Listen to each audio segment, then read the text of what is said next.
Grace and peace to you on this day from God our Father and our Lord and Savior, Jesus Christ. Amen. I'm not a big fan of snakes. They don't have any feet. They slither around. I know they're not slimy, but they look slimy. And they have those weird tongues that kind of keep protruding out of them. Makes me think they're a little shifty. I don't like those snakes at all.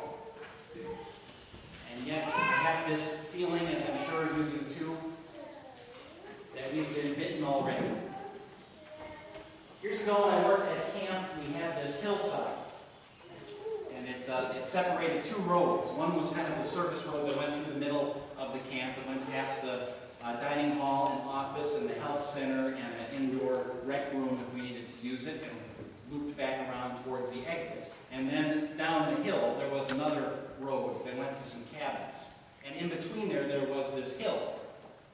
Now, it must have had some erosion issues because years before I ever got there, someone had terraced it really nicely and planted gardens there.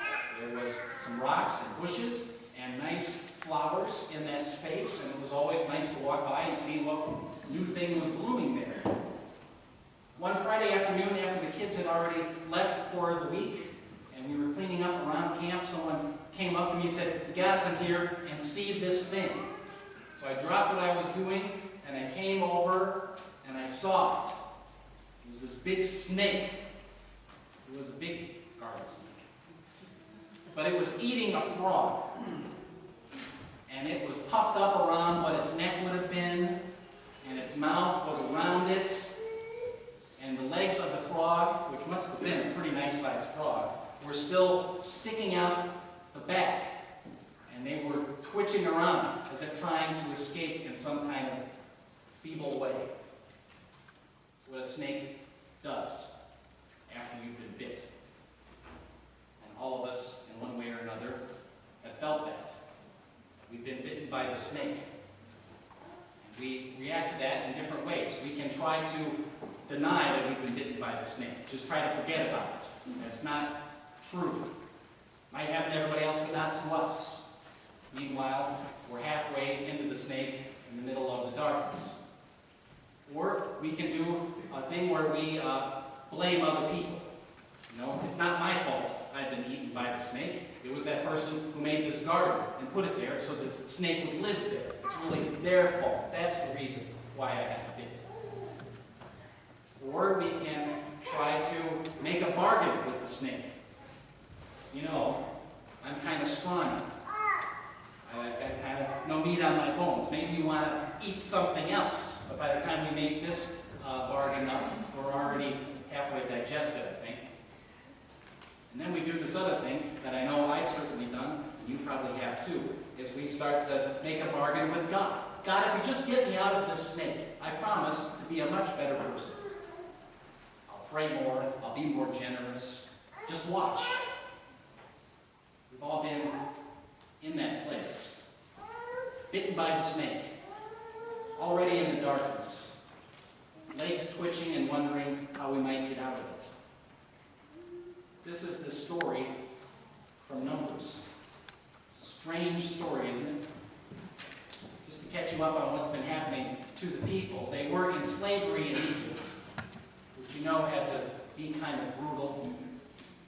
I think ancient Egyptians had a fair place for human life. People died all the time, especially slaves. They even buried their own people with the Pharaoh when they died, so they could serve him in the afterworld. And yet, it was in that place that God acted and sent them Moses to come and say, "Let my people go." And there were all of those plagues resulting eventually in their release. And they crossed the sea. And the army of Egypt was swallowed up in the water, and they found some freedom. And they went to Mount Sinai, where they received the 10 Commandments. Remember that from last week? 10 Commandments. I am your God. I want to be your God. And this is how I want you to live.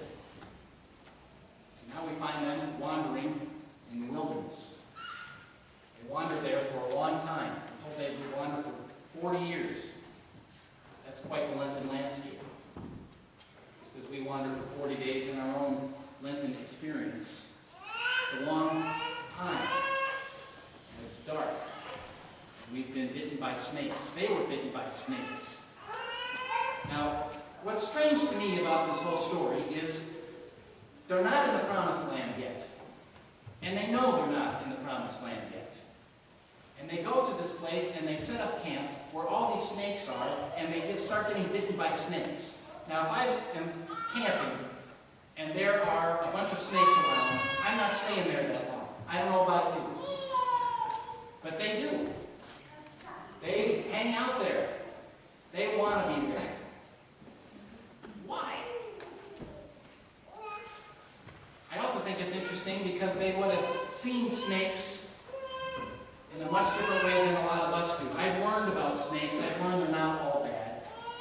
Those little tongues that shoot out of them are the way they sense the world.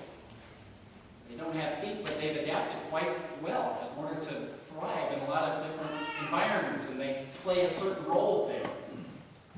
Actually, held snakes, they're quite muscular. That skin is hard and tough, not slimy and slithery. But they wouldn't have seen it that way.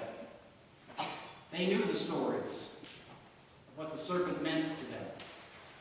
They remembered the story of the garden with Adam and Eve, and the serpent who met them there in that well-terraced landscape. A place where they believed the lies. A place where they were bitten by the snake. A place where that venom still runs through all of our veins. And our own sinfulness and brokenness and getting caught up in things. They would have known that about the snake. And yet, they stayed there. They stayed there to be bitten. And they stayed there to die. Why would they do that? The only reason I can think of is because we like the darkness. Evil entices us a little bit. We want to put ourselves in danger. We think we can make it our own way. Until, of course, we get bitten, and then we try all of these strategies that don't work. Either trying to deny it, or blame others, or blame God, or make a deal with the snake, or try to make a deal with God. We do all of those things, and that's exactly what they do. But there's more to it than just that. I discovered this week when thinking about this snake and what it might mean, that the surrounding cultures in which they lived had this affinity for snakes. They saw them as powerful. They saw them as in control of nature. They saw them shedding and rebirthing themselves as they grew as a sign of something they could take control of. And so they actually had bronze poles with snakes on them. The Assyrians had them, the Babylonians had them, even the Canaanites, the place where they were going to the Promised Land, had this. And yet God says to Moses, make a bronze pole with a snake on it. And I think for this reason, to tell the people it was not the bronze pole that could save them. It was God who was acting. God was acting in their world. In a place where they had been bitten by the snake, where they sat in darkness, where they lived in a dangerous and evil place. It wasn't a pole, it was God. And to look at the pole would remind you that God was in charge, and that God was healing. Years later, of course, this got turned around as it always does. Hezekiah later found the pole in the temple and destroyed it because people were worshiping the pole, not the God who said to make it, not the God who acted in their lives. We do the same thing. Jesus says, just as the serpent was lifted up, so will I, the Son of God, be lifted up. We have a different symbol that we lift up.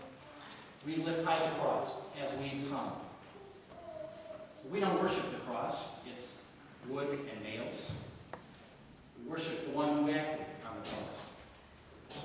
We worship the one whose flesh is on the cross. We come to a place like this, and we think it's a lovely space. I do. I think it's a beautiful space. And we have a beautiful St. Michael's banner, and a beautiful Jesus on top of a stick, and a beautiful cross, and beautiful everything in here. But we don't come to worship the articles in this room. We come to worship the God who acts here. The God who acts in your life and in mine.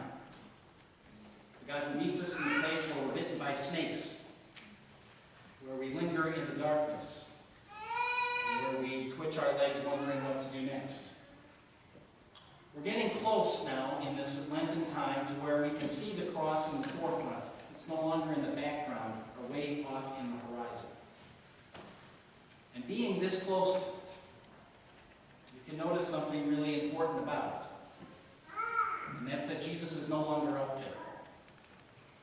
Yes, Jesus dies on that cross. But the closer we get to it, we realize that Easter's coming back at us too. That the one who died for you and for me and for this world is also risen from the dead. We may look up and see that cross, but we are reminded that Christ is here and present with us. And we're in the belly of the snake, in the darkness, the venom running through our veins.